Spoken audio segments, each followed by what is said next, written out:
से। राधे राधे राधे राधे। स्वामी जी, कैसे जाने कि कौन सच्चा है कौन झूठा है, किस पर विश्वास करें किस पर ना करें? नहीं, सब में भगवान है, हम तो यही बच्चा कहेंगे कि सब में भगवान है। पहले ये भावना धारण करो, फिर आदमी जब व्यवहार में झूठा निकले तो उसे छोड़ दो। पर व्यवहार में झूठा निकले, परमार्थ में सब सत्य परमात्मा ही है, दूसरा नहीं है।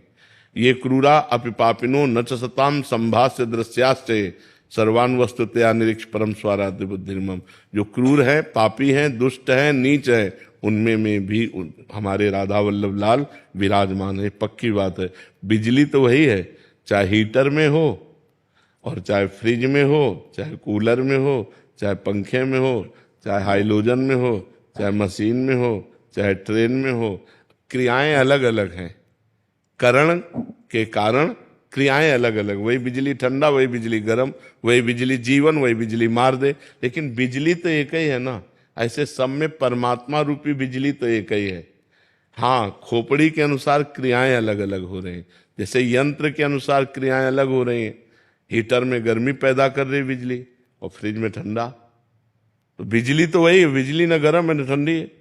वो तो करण के कारण, अब वो हाइलोजन पे गई तो प्रकाश देने लगी।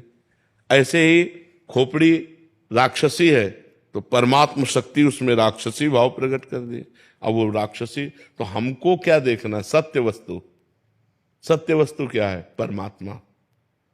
अब हम व्यवहार देखते हैं। अगर व्यक्ति का व्यवहार हमारे अनुकूल है तो मुझसे दोस्ती कर लेते हैं, अगर व्यवहार अनुकूल नहीं तो उदासीन हो जाते हैं। उदासीन का मतलब होता है न दोस्ती न शत्रुता, न मित्रता न शत्रुता, उसे से उदासीन हो जाते हैं। ऐसे अगर हम देखेंगे तो सब में दोष है, क्योंकि दोष और गुण से बना हुआ है। जैसे सोना बिना मिलावट के आभूषण बन ही नहीं सकता, शुद्ध सोने का आभूषण नहीं बनता, उसमें राई पाई मिलावट होती है। बिना मिलावट के वो कंगन और बाला झाला नहीं बन सकता, उसमें मिलावट होगी। नहीं कहते, बोले 22 है सोना, हाँ 22 नहीं, इसमें 20 है, इसमें 18 है, मतलब 18 और 24 इतना बीच में मिलावट हो गई। बोले 20 है तो 20 और 24 इतना मिलावट हो गई। 22 है, बोले बस 2% मिलावट है। बिना मिलावट के बन ही नहीं सकता। ऐसे मिलावट से सब बना हुआ है, कुछ पाप और कुछ पुण्य, उसी से शरीर की रचना है। तो जब शरीर की रचना है तो हमसे कुछ पाप होंगे कुछ पुण्य होंगे।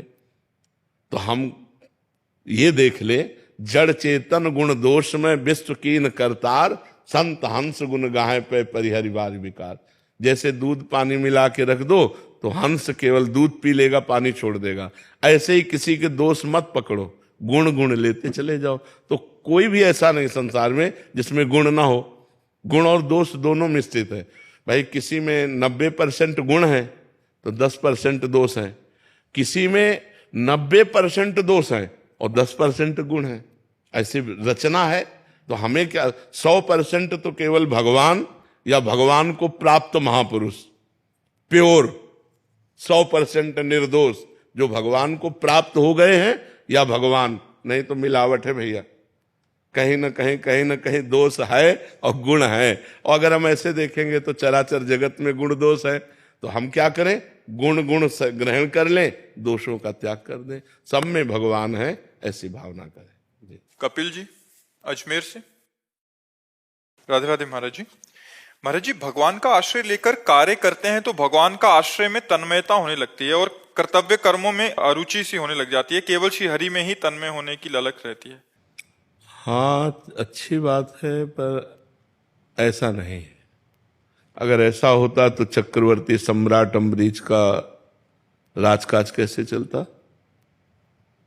ऐसा होता तो बड़े बड़े भक्त व्यापारी रहे हैं, बड़े बड़े काम किए हैं। हमको ये चाहिए कि भगवान का सुमिरन, भगवान का आश्रय करते हुए कार्य को सम्यक रूप से करें, इतनी भी त्रुटि न होने पावे, तभी तो भगवान की भक्ति का प्रभाव माना जाएगा। अगर ऐसा हो कि भगवान की भक्ति सब कार्य रुकवा देती तो फिर भगवान को कैसे प्राप्त कर पाएगा और वो व्यवहार कैसे कर पाएगा? ऐसा नहीं, अभी आप में कमी हो रही है। भगवान का चिंतन करते हुए हम बहुत अच्छे हर कार्य कर सकते हैं। तो ऐसा कैसे आप निर्णय किए कि भगवान में तन्मय हो जाता है और कार्य छूट जाता है। ऐसा नहीं है, ऐसी परिस्थिति। कर्म करते हैं तो फिर कर्म में तन्मयता हो जाती है, भगवान का आश्रय छूट जाता है। भगवान का आश्रय का मतलब है, जैसे आप शरीर को कभी ध्यान करते हो क्या? शरीर का कभी ध्यान नहीं करते हो? कभी भूलते हो क्या? नहीं भी। बस यही आश्रय है। हम किनके हैं? श्री हरि के हैं, हम प्रियाजू के हैं, हम प्रभु के हैं, और खूब कार्य कर रहे हैं बढ़िया मन लगा के, और उस कार्य को प्रभु को अर्पित कर देते हैं। 4 घंटे, 6 घंटे, 8 घंटे ड्यूटी की, हाथ जोड़ा है प्रभु, 8 घंटे से जो कार्य हो रहा था वो आपका ही है प्रभु, ये पूजा स्वीकार करो। ऐसे ऐसे गृहस्थी में चला जाता है। अब आप ऐसा कि हम हरि में तन्मय हो गए तो फिर कार्य, मुझे तो ऐसा कम ठीक लगता है। कार्य को हरि का मान करके करें और उसे अच्छी प्रकार से करें, 100% कोई त्रुटि नहीं होनी चाहिए, और उसे पूरा प्रभु को समर्पित कर दें, पूजा हो गई। जैसे हम रसोई बना रहे हैं तो पूरे विवेक पूर्वक, अगर नमक नहीं पड़ा तो कैसे प्रभु को भोग सुंदर लगा पाएंगे? हर कार्य हम प्रभु के लिए कर रहे हैं। हम ड्यूटी प्रभु के लिए कर रहे हैं, व्यापार प्रभु के लिए कर रहे हैं, किसानी प्रभु के लिए कर रहे हैं। एक होता है अपने लिए करना और एक होता है प्रभु के लिए करना। भक्त प्रभु के लिए करता है, तो जो प्रभु के लिए कार्य किया जाता है तो और सजाकर अच्छी प्रकार किया जाता है। तो अच्छी प्रकार से जो भी कार्य करो, अच्छी प्रकार से करो, और उस कार्य को भगवान को समर्पित कर दो, और बीच बीच में राधा राधा सुमिरन करते रहो। ठीक है ना? राहुल जी। राधे राधे भगवान श्री। राधे राधे महाराज जी। महाराज जी, आजकल के बच्चे में नशे और गंदी आदतें बढ़ रही हैं, तो उनको रोकने के लिए हम कैसे और क्या प्रयास कर सकते हैं? हम तो सबसे प्रार्थना यही कहते हैं कि अपने अपने बच्चों को अगर समझाना शुरू करें, उनसे मित्रवत व्यवहार करें, और उनके पास बैठें, उनके मोबाइल को चेक करें, उनकी मानसिकता को चेक करें, और जहां उनको त्रुटि हो रही उनको हम समझाने की चेष्टा करें कि आप गलत चल रहे हो, आप सुधार करो, हम आपका सुंदर ब्याह करा देंगे, हम सुंदर व्यवस्था आपकी कर देंगे, लेकिन आपको ऐसे गलत आचरण नहीं करने चाहिए। क्योंकि समझाने से अब समझ कम आएगी। अगर बच्चापन से बालक को समझाया जाए, उसे अध्यात्म में जोड़ा जाए, तो शायद गंदी बातें हो ही ना। पर बच्चापन से तो मोबाइल पकड़ा दिया जाता है। छोटे छोटे बच्चे मोबाइल के कारण बहुत बिगड़ गए हैं। गेम खेलना, रीलें देखना, हस्त मैथुन करना, गंदी बातें करना, बहुत बहुत बहुत है। बहुत बच्चों के जीवन नष्ट हो रहे हैं। जवान जवान बच्चे इंजेक्शन लगा करके वो जहर ले रहे हैं, नशा ले रहे हैं, और बॉयफ्रेंड गर्लफ्रेंड सब गंदी बातें हो रही हैं। तो हमें लगता है माता पिता बच्चों को अगर क्लास लें एकांत में, उनसे मित्रता पूर्वक, और धीरे धीरे उनके दुर्गुणों को उनको समझाएं कि इससे तुम्हारी हानि हो जाएगी, तुम्हारा जीवन नष्ट हो सकता है, इसमें तुम फंस सकते हो, तो बचाया जा सकता है। और अध्यात्म के बिना किसी के जीवन को पवित्र नहीं किया जा सकता। अध्यात्म ज्ञान ही सबके जीवन को पवित्र। आजकल माता पिता अध्यात्म में नहीं तो बेटों को कैसे अध्यात्म में लगा देंगे? अब वो अपने माता पिता के आचरणों को बच्चे बहुत सूक्ष्मता से देखते हैं, उनके संस्कार पढ़ते हैं। तो अगर माता पिता आध्यात्मिक है तो बच्चों में अध्यात्म का सृजन कर सकते हैं। जब माता पिता आध्यात्मिक नहीं है तो उनमें बच्चों का कैसे कल्याण हो सकता है? तो हमें लगता है पहले माता पिता सुधरे, अपने आचरण सुधारें, अपना व्यवहार सुधारें, और खुद भगवान की भक्ति में अपने चित्त को जोड़ें, और भगवान से प्रार्थना करें कि हमारी संतान पवित्र विचार वाली बने, हमारी संतान बुद्धिमान हो, हमारी संतान स्वस्थ हो, हमारी संतान आध्यात्मिक और लौकिक दोनों उन्नति करने वाला हो। तो हो सकता है, नहीं तो बह रहा है संसार, असत की तरफ बहता चला जा रहा है जी। उर्वशी जी, कनाडा से। राधे राधे महाराज जी। महाराज जी, बिना भगवान के कुछ नहीं मिलता। मुझे भक्ति करनी है पर हो नहीं पाती महाराज जी। मुझे अपना अंदर भगवान के लिए प्यार चाहिए महाराज। नाम जप करो, नाम जप भक्ति का शुद्ध स्वरूप है। तदर्पिता अखिलाचारिता तदस्मरणेन परम व्याकुलतेति। हर कर्म भगवान को समर्पित करना और भगवान का नाम जप करना। थोड़ी भी भूल होने पर बहुत हृदय जलने लगे कि मैं अपने प्रभु को कैसे भूल गई, यही भक्ति का स्वरूप। क्या कठिन है? राधा राधा राधा राधा राधा राधा। जो नाम प्रिय हो नाम जप करो, और जो कार्य कर, मानो झाड़ू लगाया, पोछा लगाया, भगवान को अर्पित कर दिया। रसोई बनाई, वो समय वो कर्म भगवान को अर्पित कर दिया, बच्चों को सजाया, दुलार किया, पति की सेवा की, हर कर्म भगवान को समर्पित कर दो, ये पूजा हो जाएगी। नाम जप कर रहे हो, बहुत सुंदर भक्ति बन जाएगी, इसमें कोई कठिनता थोड़ी है। प्रातः काल से उठकर अपने परिवार की सेवा करो, उसी को पूजा मान लो, बस नाम जप करते रहो, नाम जप साथ में है, और जो भी कर्म आप कर रहे हो वो सब पूजा है, उसी से भगवान की प्राप्ति हो जाएगी। पुनीत जी बुलंदशहर से। राधा वल्लभ श्री हरिवंश। श्री हरिवंश महाराज जी मैं नाम मात्र का शरणागत हूँ, भाव चेष्टा आचरण पूर्णता शरणागत वाले नहीं है महाराज जी, असमर्थ हो रहा हूँ महाराज जी। भगवान का आश्रय लिए हो और ये बात अंदर है तो आप अच्छे शरणागत हो जाओगे। ये होना चाहिए कि मैं शरणागत लायक नहीं, शरणागत के जो आचरण है वो मेरे में नहीं है, मैं किसी योग्य नहीं हूं, फिर भी नाम मात्र का भगवान का शरणागत हूं। ये किसी भी शरणागत से पूछोगे तो यही बात कहेगा, जैसे गोस्वामी तुलसीदास जी कह रहे, हऊं कहावत सब कहत राम सहत उपहास, स्वामी सीतानाथ सो सेवक तुलसीदास। बोले मैं भी कहता हूं कि मैं राम जी का हूं, और लोग भी कहते हैं कि तुलसी राम का है, भगवान उपहास सह रहे, मेरे जैसा दास, मेरे जैसा भगवान श्री राम का दास, ये भगवान उपहास सह रहे हैं। तो ये तो बड़े बड़े भक्तों के हृदय में होता है, ये अच्छी बात है, अपने में ऐसी बात बनी रहनी चाहिए, पर हमारे द्वारा पाप आचरण नहीं होना चाहिए। ये हमको जरूर ध्यान रखना चाहिए कि पाप आचरण की तरफ जब हमारा मन जाए तो हमको भगवान से रो रो कर पुकारना चाहिए कि बचा लो मुझे, आपका कहला करो मैं ऐसी गंदी बात करूं, प्रभु बचा लो मुझे। पाप आचरण ना हो तो बहुत बढ़िया, यही भाव आगे बन करके पूर्ण शरणागति में पहुंचा देगा। ये होना ही चाहिए। अगर ये है कि मेरे में शरणागति है, लक्षण है, तो अभिमान है, अभी उसमें शरणागति नहीं, और ये भाव है तो शरणागति हो जाएगी, पक्का हो जाएगी। तरुणा जी दिल्ली से। राधा राधे राधे महाराज जी पूज्य तुलसीदास जी महाराज जी द्वारा रचित श्री रामचरितमानस में ऐसा लिखा हुआ है कि जब शत्रुपा जी और मनु जी ने तपस्या की थी तो उनको वरदान देने के लिए श्री ब्रह्मा जी, श्री विष्णु जी और श्री महेश जी तीनों आए थे। जब मुनि जी और शत्रुपा जी ने आशीर्वाद लेने से मना कर दिया, तब मनु जी ने पूछा था कि आप तीनों में से बड़ी कोई भी सत्ता नहीं है जो आप तीनों को चलाती हो। तो महाराज जी तब ब्रह्मा जी, विष्णु जी, महेश जी ने कहा था हाँ बोला था। इस जवाब को सुनकर उस परम शक्ति को पाने के लिए उन्होंने फिर से तपस्या शुरू कर दी। तो महाराज जी क्या वो परम शक्ति प्रभु राम जी थे? हाँ, भगवान के एक अंश से ही त्रिगुणात्मक भगवान का स्वरूप प्रकट हुआ है, जो त्रिगुणात्मक माया का संचालन करने के लिए रजोगुण ब्रह्मा, शतोगुण विष्णु, तमोगुण भगवान शिव, ये तीन गुणों का विकास हुआ। तो रजोगुण सृजन, सतोगुण पालन, तमोगुण विनाश। लेकिन इन तीनों से परे जो अवतारी हैं, जो सबके अंशी हैं, वही भगवान श्री राम हैं, वही भगवान श्री कृष्ण हैं। ये अंश रूप में तीनों देवता अपना अपना कार्य करते हैं, ब्रह्मा, विष्णु और महेश। जब उन्होंने इनको स्वीकार नहीं किया, इनसे कोई वरदान नहीं चाहा, जब भगवान प्रकट हुए तब कहा मैं आप जैसा पुत्र चाहता हूं। तो कहा मेरे जैसा तो मैं ही हूं।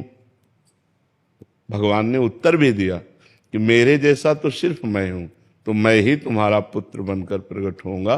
तो वही अरूप, वही निराकार, विप्रधेनु सुर संत हित लीन मनुज अवतार, वही निराकार आकार धारण करता है, वही अरूप रूप धारण करता है, और बाल स्वरूप होकर के कौशल्या जी की गोद में जो समस्त सृजनकर्ताओं का सृजन करता है वो प्रभु है, वो सच्चिदानंद भगवान राम है, वो सच्चिदानंद भगवान श्री कृष्ण है। जी राहुल शर्मा जी। राधे राधे प्रभु जी। राधे राधे महाराज जी। गुरुदेव भगवान, ईश्वर क्या है, जीव क्या है, प्रकृति क्या है, दृश्य जगत क्या है? ईश्वर जो संपूर्ण चराचर का स्वामी है, जो प्रकृति और पुरुष दोनों को अपने शासन में लिए हुए है। पुरुष सबके अंदर बैठा हुआ आत्म तत्व, प्रकृति अष्टधा प्रकृति, आकाश, वायु, जल, अग्नि, पृथ्वी, मन, बुद्धि, अहंकार, कितने हुए? 8।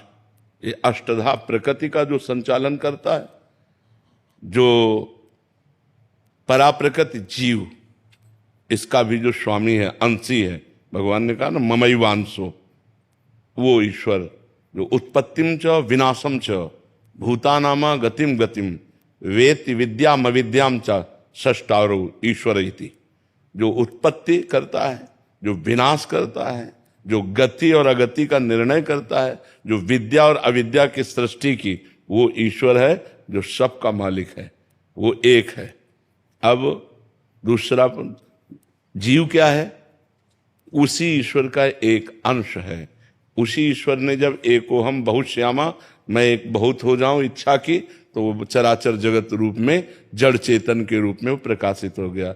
स्त्री पुरुष सब नानात्व जितना 84 लाख योनियां, वो स्वयं भगवान अपने अंश से विकास को प्राप्त हो गए। उनका संकल्प एको हम, मैं एक, वही ईश्वर, बहुत श्यामा, बहुत रूपों में हो जाऊं, तो सब चराचर जगत ईश्वर ने प्रकट कर दिया। ये जीव और प्रकृति जिससे अपने को विस्तार में किया, उसे माया कहते हैं।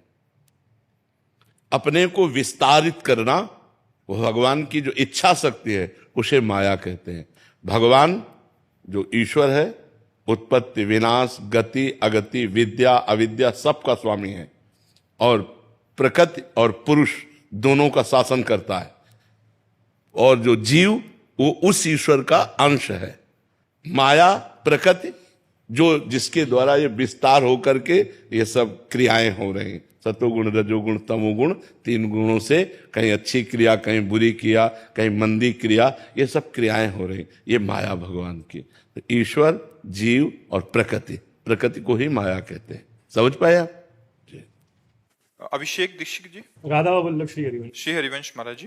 महाराज जी, आपने एक सत्संग में बताया था कि ये जीव कहना चाह रहे हैं कि जीव प्रभु के साथ ही थे और हमारे अलग रहने या खेलने की चाह उत्पन्न हुई जो हमें इस धरती पर ले आई। तो महाराज जी, अगर हम भक्ति करके श्री जी के पास वापस चले जाएं तो क्या ये अलग रहने की चाह वापस उत्पन्न? दो प्रकार से श्री जी के पास जाया जाता है।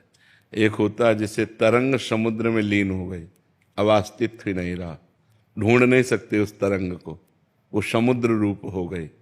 तो हम साधना करके जब मोक्ष को प्राप्त होते हैं तो भगवान में ऐसे लीन हो जाते हैं जैसे तरंग समुद्र में।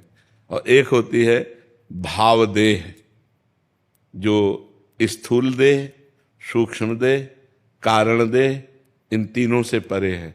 भाव देह हमारे यहाँ भक्ति में 5 प्रकार के भाव हैं: शांत भाव, दास्य भाव, सख्य भाव, वात्सल्य भाव और माधुर्य भाव। अब जब हम अपने को सख्य भाव से आराधना करते हैं आचार्य गुरु कृपा से, तो हमें एक देह मिलता है, भाव देह। उस भाव देह से, चिदानंदमय देह से हम श्री कृष्ण के सखा रूप होकर सदा सदा के लिए श्री कृष्ण के साथ हो जाते हैं। या वात्सल्य रूप, या गोपी रूप, या सहचरी रूप, हम जो भाव करते हैं और जब भाव सिद्ध हो जाता है तब हमको वो देह प्राप्त होती है और उससे हम भगवान के साथ लीला में प्रवेश पा जाते हैं। एक है ये और एक है वो जो तरंग समुद्र में लय हो गई, उसे कहते हैं मोक्ष। समझ पा रहे हो आप? तो हम जो भाव करेंगे और कोई भाव ना करेंगे, भजन करेंगे तो हम मुक्त हो जाएंगे, भाव करेंगे तो भगवान की लीला में प्रवेश पा जाएंगे। भक्ति के द्वारा भाव क्षेत्र है और ज्ञान के द्वारा मोक्ष क्षेत्र है। हम भगवान में लीन हो गए। जो अंश पर अलग हुआ था तरंग रूप, वही समुद्र रूप हो गया। वायु विकार हट गया, समुद्र हो गया। माया विकार हट गया, वो ब्रह्मविद ब्रह्म विभवति, वो ब्रह्म में लीन हो गया। समझ पा रहे आप? ब्रिजा ढाल जी पुरी से। राधे राधे राधे महाराज जी। महाराज जी, जैसे हम सभी जानते हैं कि श्री रामकृष्ण परमहंस जी ने महायोगी तोतापुरी जी की सहायता से अपनी आराध्य देवी माँ काली को अपने मन से निकालने के पश्चात परमहंस स्थिति की अवस्था को प्राप्त किया थे। क्या इससे ये सिद्ध होता है कि भगवत प्राप्ति की अंतिम अवस्था के लिए एक विशेष स्थिति के बाद गुरुदेव की कृपा से नाम जप एवं अपनी इष्ट की भावना को त्यागना आवश्यक हो जाता है? त्यागना, ये कौन सा सूत्र आपने पकड़ लिया? मैं यही कहना चाहता हूँ कि एक स्थिति के बाद गुरुजी, क्या ये सदगुरु की कृपा से फिर और एक बार ऊंची परमहंस के साथ? हमारी बात को समझो। एक परमात्मा के सिवा दूसरा कोई नहीं है। वही परमात्मा यहाँ विराजमान है, वही परमात्मा यहाँ विराजमान है। अब हम उसको भूल गए। तो मानी संख्या गुरुदेव परमात्मा, गुरुर ब्रह्मा गुरुर विष्णु गुरुर्देव महेश्वरा गुरु साक्षात परब्रह्म तस्मै श्री गुरुवे नमः। और जब हम साधना की तो हम गुरु स्वरूप हो गए, क्योंकि जो वहां था वो यही है, वो यही है। गुरुदेव का दर्शन कहाँ हो रहा है? मैं में, समझ रहे? अब सब कुछ मैं में समा गया, क्योंकि वो एक है, वो एक है, सब खत्म हो गया।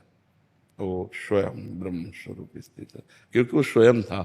मानी संख्या, जैसे मानी संख्या मूर्ति भगवान है, और भजन करते करते करते जब भगवान का साक्षात्कार हुआ तो सामने से गायब हो गया सब कुछ। अब मूर्ति में भगवान नहीं, अब यहाँ भगवान देख रहे। मानी संख्या से सवाल हल होता है। माना ये हमारे पर ब्रह्म परमात्मा, जैसे पत्नी के लिए कहा गया मानो तुम्हारा पति भगवान है, तो वो भगवान मानकर अपने पति की तन्मयता में आई और भगवान को प्राप्त हो गई। तो हम कहीं भी भगवान को मान सकते हैं, लेकिन जब स्थिति आएगी तो दो नहीं रह जाएगा। प्रेम गली अति साकरी तामे दो न समाये, शिष्य और गुरु दोनों नहीं रहेंगे, एक हो जाएगा। लेकिन उस स्थिति में गुरु जी का, गुरु सदगुरु जी की भी आश्रय लेना पड़ता है, या उस स्थिति तक पहुंचने के लिए सदगुरु का आश्रय लेना नहीं होता है। जब पहुंच गए तो दो नहीं रहते। प्रेम गली अति साकरी तामे दो न समाये, उसमें द्वैत नहीं रहता। तो फिर रामकृष्ण परमहंस जी ने क्यों सदगुरु जी के फिर आश्रय लिए कि ताकि वो उस परमहंस। तो जब तक देह रहेगा तब तक गुरु सामने आएगा तो उसका आश्रय क्या साष्टांग दंडवत नहीं करेगा? हमें शरीर का भान है, अंतर की बात है ये, अंतर में द्वैत नहीं रह जाता। बाहर में तो गुरु शिष्य का बर्ताव होगा, पति पत्नी का बर्ताव होगा, पुत्र और बाप का बर्ताव होगा। बर्ताव तो व्यवहार का वैसे ही होगा। क्या ब्रह्मबोध संपन्न महापुरुषों के द्वारा वर्ताव में कमी होती है क्या? नहीं, दर्शन एक हो जाता है। पंडिता समदर्शिना, न समवर्तिना नहीं, समदर्शिना। वो दर्शन में एक हो गया गुरु शिष्य। लेकिन व्यवहार में जब गुरुदेव आएंगे तो थोड़ी क्यों तो बैठा है कि अब तो हम ब्रह्म हो गए, अब क्या है? नहीं, उतर कर साष्टांग दंडवत और उनके दासत्व की भावना। द्वैत इतना भी नहीं है, इतना भी अंतर नहीं रह गया, लेकिन व्यवहार में वो ऐसे ही होगा। जैसे स्वयं पर ब्रह्म परमात्मा भगवान जब व्यवहार में अवतार लेते हैं राम जी, तो गुरु जी के आगे, वशिष्ठ जी के आगे कैसे बैठते हैं? विश्वामित्र जी के आगे कैसे बैठते हैं? हाथ जोड़कर बैठते हैं, उनकी आज्ञा का पालन करते हैं। जबकि उन्हीं की श्वासों से वेदों का प्रादुर्भाव हुआ, और वेदों का आदर करने से ही कोई ब्रह्म ऋषि बना। और भगवान स्वयं उन ब्रह्म ऋषियों के सामने कैसे बैठते हैं? तो ये व्यवहार है, ये व्यवहार है, तत्व में अंतर नहीं होता। वो स्थिति जब आती है तो उसमें द्वैत नहीं रह जाता, दो नहीं रह जाते। दो ना रहते हुए भी अब माँ काली से बात कर रहे हैं, व्यवहार कर रहे हैं, माँ और पुत्र, द्वैत दिखाई दे रहा है, लेकिन वो इसमें नहीं, वो अपनी आत्मा से ही बात कर रहे हैं।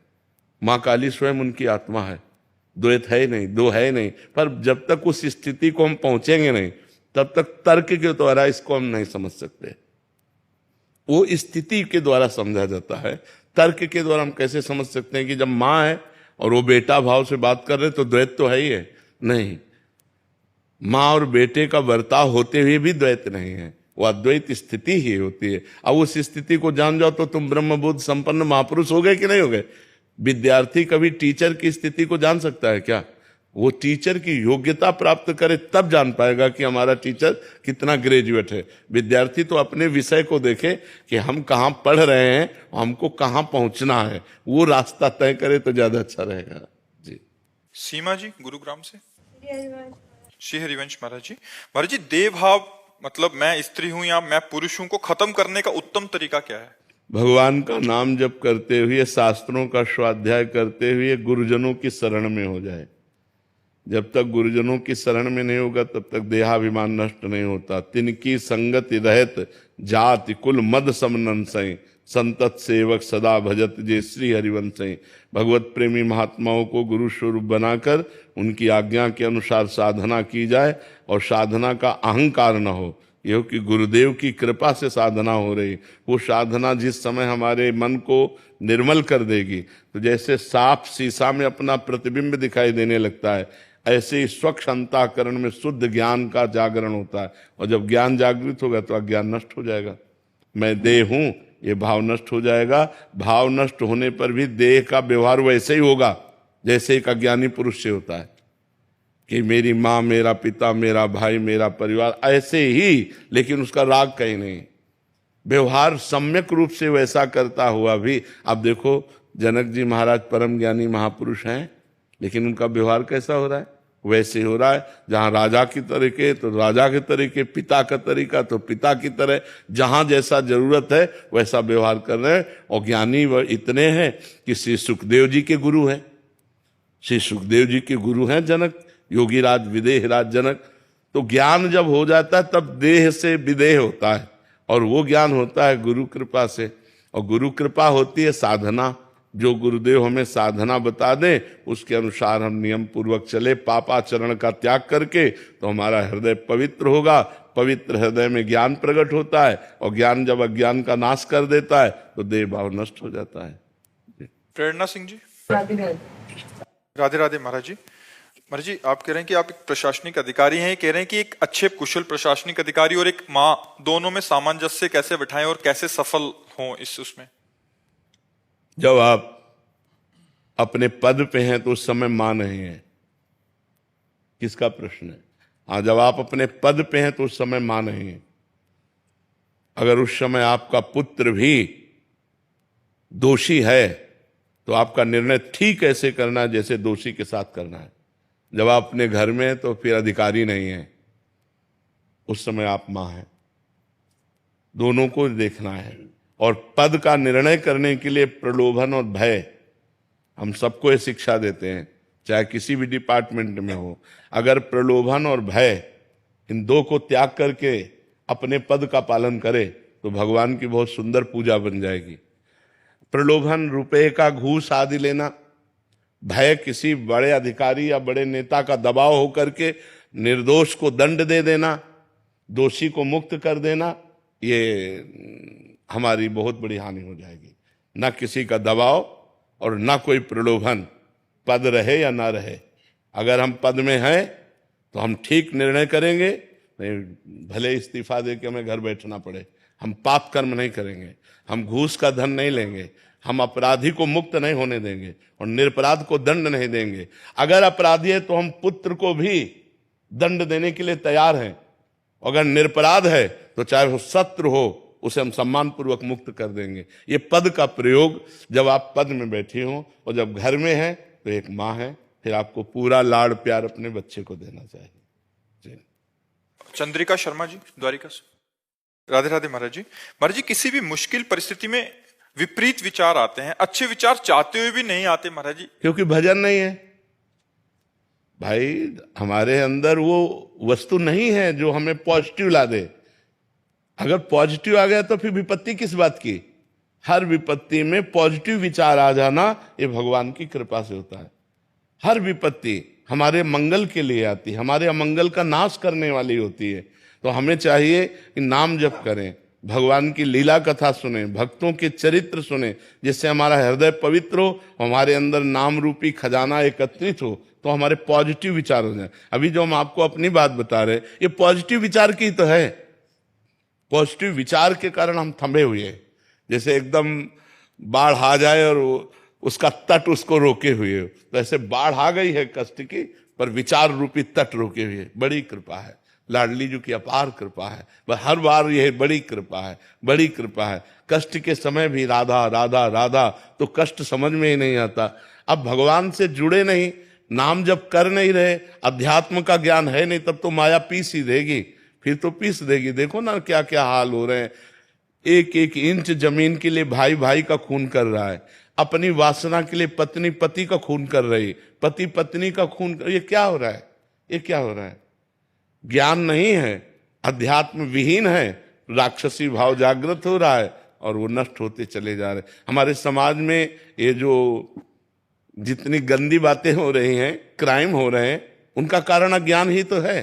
अगर अज्ञान नष्ट हो जाए, अरे यार भाई है, 1 इंच जमीन क्या, एक बीता से ले जा यार, छोटा है या बड़ा खा पी जा, मेरा भाई तो है।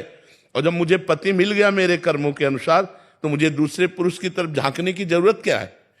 जैसा भी हमारे कर्म थे, हमारा पति मिल गया, उसी को भगवान मान करके उसका सेवन करो। अपनी अर्धांगिनी, अपना दिल है, अपना हृदय पत्नी, जैसा हमारे प्रारब्ध में थी वैसे मिल गए। अब दोनों हम भावों का ऐसा सामंजस्य बैठा लें कि एक दूसरे को प्यार करते हुए जीवन व्यतीत करें, ये तो है बुद्धिमानी।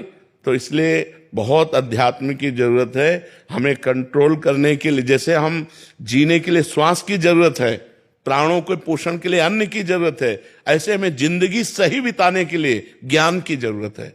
अगर हमारा ज्ञान ना हुआ तो 5 मिनट में ऐसा कर्म बन जाएगा कि पूरे जीवन जेल भोगना पड़ेगा।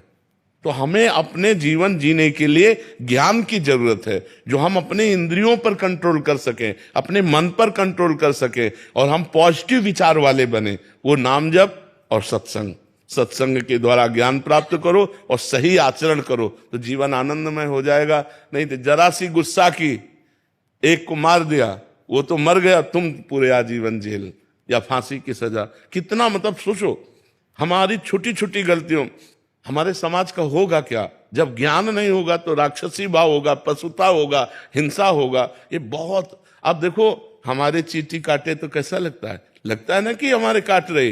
अब वो किसी लड़की को गायब करके ले जाते हैं, हिंसा कर देते हैं, मार देते। अब ये राक्षसी बुद्धि है कि नहीं बुद्धि। तो हम यही कह रहे हैं कि सबको ज्ञान की जरूरत है, सबको अध्यात्म की जरूरत है। अगर अध्यात्मवान बनोगे तो एक आनंदमय जीवन होगा, दूसरों को सुख देने की भावना आएगी। अब किसी का कान नोच के ले जा रहे हैं, किसी के गले से नोच के ले जा रहे हैं। अब ये नौजवानों की ये हरकत है जिसमें हम दूसरों को सुख दे सके अपनी जवानी अपने बल के द्वारा। तो अब ये हो रहा है, शराब पी रहे हैं, मांस खा रहे हैं, गंदे आचरण कर रहे हैं। ये राक्षसी भाव तभी अंत होगा जब हम अध्यात्म से जुड़ेंगे, जब भगवान से जुड़ेंगे, जब नाम जप करेंगे, अच्छे आचरण करेंगे तो हम खुद सुखी रहेंगे और दूसरों को सुख देंगे। पॉजिटिव विचारों के लिए भगवान का नाम जप और सत्संग अत्यंत अनिवार्य है। जी आप न्यायाधीश हैं, मुख्य न्यायाधीश मध्य प्रदेश सरकार के, वहां के अभी बस हमारी यही प्रार्थना है, धर्मो रक्षति रक्षिता। जो धर्म की रक्षा करता है, धर्म उसकी रक्षा कर लेता है। मनुष्य जीवन का परम लक्ष्य है भगवदानंद। ये सब छूट जाएगा, आपका पद छूट जाएगा, आपका शरीर छूट जाएगा, आपका वैभव छूट जाएगा, आपका संबंध छूट जाएगा, सब ये छूट जाएगा। और वो कुछ समय के लिए है, ये सब कुछ समय के लिए। लेकिन हमारा निरंतर आनंद बढ़ता रहे और हम पतित ना हो, क्योंकि ये 70 वर्ष 80 वर्ष, उसमें भी 40 50 तो चले गए। अब कितने मिनट रह गए, कितने सेकंड रह गए, हमें पता नहीं। और वो सेकंड ऐसा होता है जो सब विध्वंस कर देता है, सब छूट जाता है। इसके बाद आप जाएंगे, आपका नाश नहीं होता, आप अविनाशी हैं। ये शरीर और इस शरीर का नाटक जितना है वो यहीं रह जाता है। ये मायाकृत नाटक है। पति पत्नी पुत्र परिवार पद प्रतिष्ठा, ये मायाकृत है, ये सच्चिदानंद नहीं है, ये त्रिकाल सत्य नहीं है, ये अनित्य है, ये नित्य नहीं है। इस अनित्य से हमें नित्य की प्राप्ति कर लेनी है। अपने पद के कर्तव्य को पूजा बना लेना है और भगवान को वो पूजा समर्पित कर देनी है। बस इसी से भगवत प्राप्ति हो जाएगी। अर्जुन जी को कह रहे हैं युद्ध रूपी पूजा कर। गले काटना जब पूजा हो सकती है तो हम अपने न्याय को धर्म से युक्त करके दोषी को दंड देना ही है। ना किसी का भय और ना किसी का प्रलोभन हमको विचलित नहीं कर सकता है। और निर्दोष को बचाना ही है, पक्का बचाना है।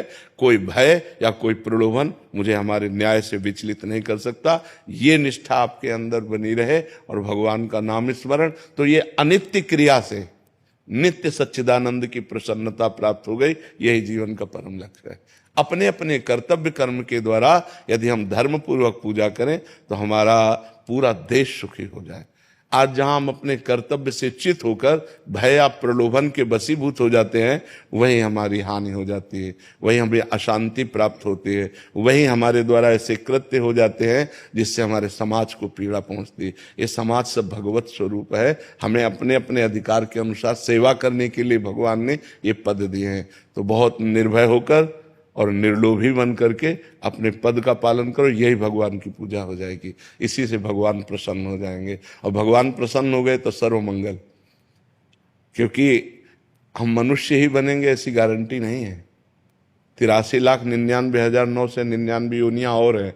अगर हमसे चूक हो गई तो यहाँ का जिसके लिए हम चूक कर रहे हैं वो तो सब यहीं रह जाना है।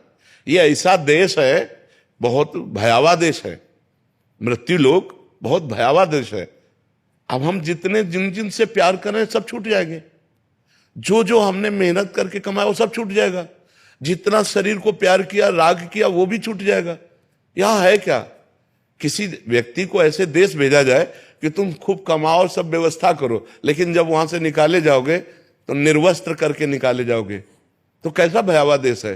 ये शरीर रूपी वस्त्र भी छीन लिया जाता है, यहीं आग लगा दी जाती है, कुछ नहीं, केवल कर्म हमारे साथ जाता है। इसलिए हम एक ऐसा कर्म करें, महान कर्म करें, जिससे हमें अगर जन्म मिले तो फिर मनुष्य देह मिले, और ऐसे हम कर्म करें जिससे भगवान प्राप्त हो जाए, हमारा आवागमन मिट जाए, ये जब संसार का दुख मिट जाए। ये अगर संसार में आवे तो हम महान बन करके आवे, कर्म बंधन से युक्त नहीं, ईश्वर के द्वारा प्रेरित उनके पार्षद बनकर आवे और जगत मंगल करे। ये होना चाहिए, और इसी से हो जाएगा। कोई नई पूजा नहीं करनी। भगवान अगरबत्ती धूप बत्ती नहीं चाहते, भगवान तुम्हारी भावना चाहते हैं, बस दृढ़ निश्चय। अगर जैसे किसी निर्दोष को दंड विधान और उसका हृदय पीड़ित हो रहा है, अब वो जो कर्म बन रहा है, अब उससे बचना बड़ा भारी हो जाएगा। तो हमको सपोर्ट मिलता है कि हे भगवान, मैंने तो कुछ देखा नहीं, जैसा वकील प्रमाण देते हैं उसके अनुसार हम निर्णय करते हैं। भगवान हमारे निर्णय को आप देख लीजिएगा। नाथ, मेरा इसमें दोष नहीं, मेरे सामने जो प्रमाण है उन्हीं प्रमाणों के अनुसार हम आपकी प्रेरणा से निर्णय करते हैं। आप इसके जिम्मेदार हैं, हम जिम्मेदार नहीं। नाथ, अगर कहीं त्रुटि हो तो आप प्रेरणा करो और संभालो, तो हमारा जीवन निष्पाप होता चला जाएगा और हम महान भगवान को प्राप्त हो जाएंगे। सही मार्ग में चलने पर नारायण स्वामी नाम के एक महान जज हुए हैं, महान जज थे, और वो नारायण स्वामी हुए। उनके रोम रोम से भगवान का नाम कीर्तन चलता था। तो ऐसा नहीं है कि हमको भगवान की प्राप्ति के लिए कोई और वेश या कोई और क्रिया करनी पड़ेगी, इसी क्रिया से हो जाएगी। बस धर्म पूर्वक कीजिए और खूब नाम जप कीजिए। अभी पदवी से पहले ये आपका आशीर्वाद, अभी पद अपने बैठे नहीं है, तो उससे पहले आपका आशीर्वाद देने के लिए आए कि आपका आशीर्वाद लेके अब वो उस पदवी पे बैठा बिल्कुल, जाएगा, उससे बिल्कुल। पहले ये बैठे नहीं है। बिल्कुल ठीक है। और मुझे राम नाम की अखंड भक्ति का आशीर्वाद, आप अपने मुंह से कि मेरे को आशीर्वाद ये दीजिए, मुझे राम नाम। खूब राम राम जपिए, खूब राम राम जपिए। डॉक्टर सौरभ भारद्वाज जी, गुरुग्राम से। राधे राधे महाराज जी। राधे राधे। महाराज जी, कर्म एवं नाम जप में प्रधान क्या है? जब हम नाम जप करते हैं तो मन बोलता है कि जब सब कुछ भगवान कर रहे हैं तो कर्म की जरूरत ही क्या है महाराज जी? ऐसा तुम्हें बोध है सब कुछ भगवान कर रहे हैं? ऐसा तुम्हें बोध है? आज हम यही सुनते हुए बड़े। सुनना एक अलग चीज है। जैसे तुम शरीर नहीं हो, तुम शरीर नहीं हो, ये सुना है ना, लेकिन तुम्हें बोध है नहीं है। शरीर की पीड़ा, शरीर का भूख प्यास, काम क्रोध लोभ मोह, ये सब व्याप्ते हैं ना। हाँ, ऐसे ही सब कुछ भगवान ने किया है। इसका अगर बोध हो जाए तो तुम ब्रह्म ऋषि हो जाओ, तुम महात्मा हो जाओ। तुम्हें कोई कर्म नहीं बांध सकता, लेकिन तुम्हें बोध नहीं है, इसलिए तुम्हें हर कर्म बांधेगा। तुम्हें दुख लगेगा, तुम्हें सुख लगेगा, तुम्हें पाप लगेगा, तुम्हें पुण्य लगेगा, तुम्हें नरक जाना पड़ेगा, तुम्हें स्वर्ग जाना पड़ेगा। जैसे ये बोध हो जाए। अब इसी बोध के लिए तो साधना की जाती है, ये केवल बातों से थोड़ी होता है। जब बोध हो गया कि सर्वम खलमिदम ब्रह्म, सब ब्रह्म है और वही करता है, वही भोगता है, मैं तो केवल निमित्त मात्र हूं, खत्म खेल हो गया। लेकिन इसका बोध नहीं है तो बात नहीं। जैसे आप डॉक्टरी कर रहे हो, लेकिन आपके पास सर्टिफिकेट है नहीं है, बहुत बढ़िया आप डॉक्टरी कर रहे हो, लेकिन आपकी डॉक्टरी बंद हो जाएगी और आप अपराधी माने जाएंगे, क्योंकि आपके पास लाइसेंस नहीं है, आपके पास योग्यता नहीं है। ऐसे ये बहुत बड़ा सूत्र है कि सब कुछ भगवान है और सब कुछ भगवान करता है। ये अंतिम सूत्र है। और जब ये अनुभव हो जाता है तो वो जीवन मुक्त हो जाता है, सारे कर्म विध्वंस उसके हो जाते हैं। पर ये अनुभव करने के लिए साधना है।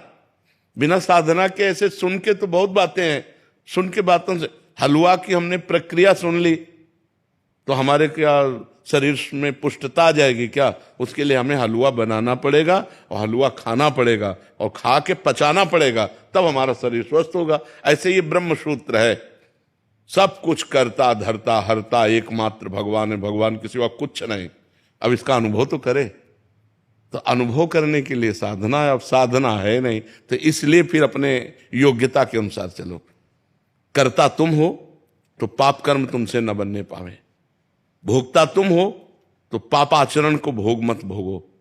शराब मत पियो, मांस मत खाओ, पराई बहन बेटी एक तरफ गंदी दृष्टि मत करो, नाम जप करो, नहीं नरक जाओगे, दुर्गति हो जाएगी। हो रही ना, जलन होती है ना, सुख होता है ना, दुख होता है ना, नहीं होगा। जिस दिन ये अनुभव हो जाएगा सब कुछ भगवान कर रहे हैं, नहीं होगा, एक अद्भुत आनंद बना रहेगा। जिस दिन ज्ञान हो जाएगा, जिस दिन बोध हो जाएगा, जिस दिन हमें समझ जाएंगे कि भगवान की सत्ता से सब सत्ता है, मिटिया मेट कर दोगे दुख को, विपत्ति को, हर समस्या को मिटा दोगे। लेकिन अभी हर समस्या तुम्हें मिटा देगी? नहीं मिटा देगी। तो हमको वास्तविक स्थिति प्राप्त करनी है, उसके लिए नाम जप करो। कोई भी कर्म स्थिति नहीं प्रदान करता। कर्म दो ही प्रकार के होते हैं, या पाप कर्म या पुण्य कर्म। नाम जप भगवान का एक कर्म नहीं, ये पाप और पुण्य दोनों से अलग है, ये भजन है। भजन के द्वारा स्थिति प्राप्त होती है। खूब नाम जप करो, भगवान का चिंतन करो, तो धीरे धीरे ज्ञान प्राप्त होगा। और जब ज्ञान प्राप्त होगा तो आनंद रहेगा।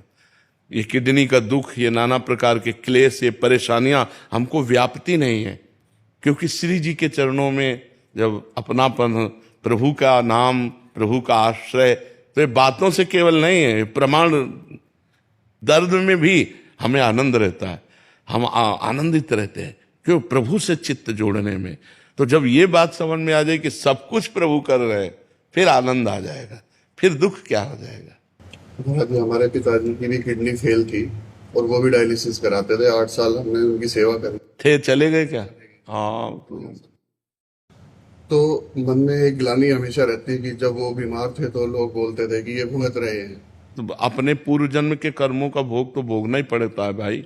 इसमें क्या, चाहे कोई बाबा जी हो चाहे कोई भी हो, भोगना तो पड़ता है। रामकृष्ण परमहंस जी के गले में कैंसर था, कितना भी बड़ा कोई संत हो, जो हमसे कर्म बन गए हो तो भोगने पड़ेंगे। महाराज जी, आपसे सानिध्य के बाद हमारे मन से वो ग्लानि चली गई। हाँ, हम अति प्रसन्न है हाँ, कि हमने सेवा करी। हाँ बिल्कुल, और हम खुश हैं, जो हुआ अच्छा हो। हाँ बिल्कुल, यही बात आती रहेगी तो बहुत आनंदित रहोगे। जो हुआ अच्छा हुआ, जो होगा वो अच्छा होगा। अब मुझे चिंता नहीं करनी, ठीक है।